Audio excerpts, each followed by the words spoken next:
ప్రైజలా దేవుని ఉన్నతమైన నామమునకు మహిమ కలుగును గాక.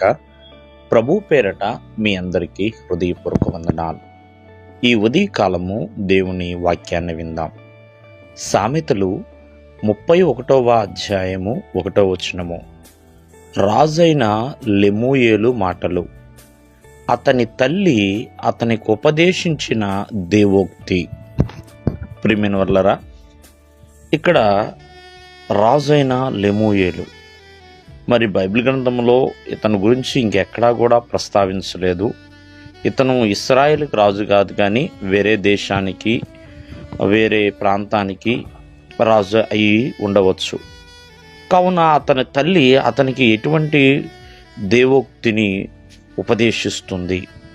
ప్రియమైన వల్లరా, మనము జాగ్రత్తగా ఆలకిస్తే, మరి నా కుమారుడా నేనేమందును, నేను కన్నా నా కుమారుడా నేనేమందును. ప్రియమైన వల్లరా, అతని తల్లి అతనికి ఇస్తున్న ఉపదేశం, నీ బలమును స్త్రీలకు ఇవ్వద్దు, రాజులను నశింపచేయు స్త్రీలతో సహవాసం చేయొద్దు, ద్రాక్షారసము తాగుట రాజులకు తగదు, లెమూయేలు అది రాజులకు తగదు అంటూ ఎంతో ఘాటుగానే తనతో మాట్లాడుతుందండి. ఒక ఆజ్ఞ ప్రకారంగానే తనకు సెలవిస్తుంది.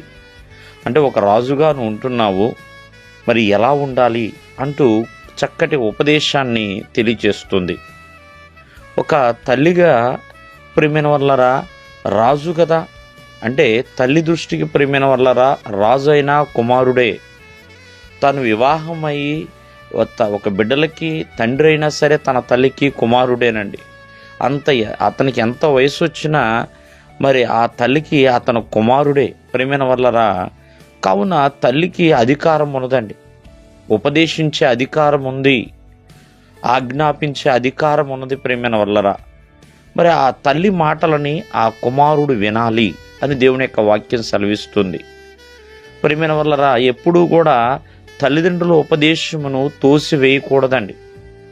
అది మంచిది కాబట్టి, అది ఉత్తమమైనది కాబట్టి. ప్రియమైన వల్లరా, ఆనాడు సమూయేలు తన తల్లి చేసిన పనిని త్రోసివేయలేదు. ఎప్పుడైతే తన తల్లి తనని మందిరంలో వదిలేసిందో ఆ తల్లి మాట విన్నాడు కాబట్టే సమూయేలు గొప్ప న్యాయాధిపతిగా మారాడు, గొప్ప ప్రవక్తగా మారాడండి.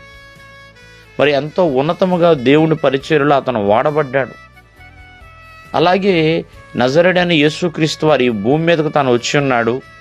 మరి తనకి భూలోకపు తల్లిగా ప్రియమైన వల్లరా మరియను మనం చూస్తున్నాం.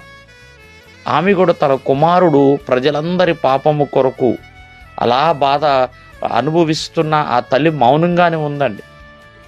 తను కూడా అలాగే మౌనంగానే ఉన్నాడు.